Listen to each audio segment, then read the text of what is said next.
The overall goal of this procedure is to elucidate a role for cholesterol in the uptake of Cryptococcus neoformans by macrophages. This is accomplished by first depleting cholesterol from a murine macrophage cell line using methyl beta cyclodextrin.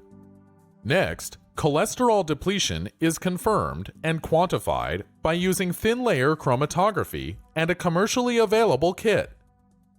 Then, the Cryptococcus neoformans cells are opsonized with antibodies specific to glucuranoxylomannan, or GXM, a component of the Cryptococcus capsule. Finally, the cholesterol-depleted macrophages are infected with opsonized Cryptococcus neoformans.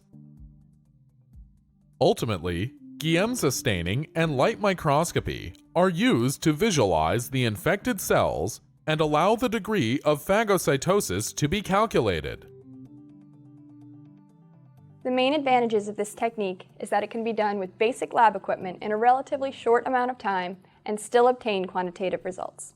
This method can help answer key questions in the field of fungal pathogenesis. For example, what is the role of host lipid rafts in the uptake of fungal pathogens? The implication of this technique extends toward the therapy or the diagnosis of Cryptococcus infection because the internalization within macrophages is a critical step for the initiation of cryptococcosis.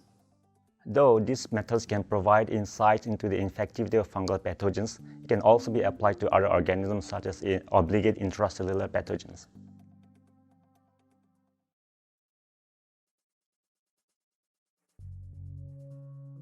In a sterile biosafety cabinet,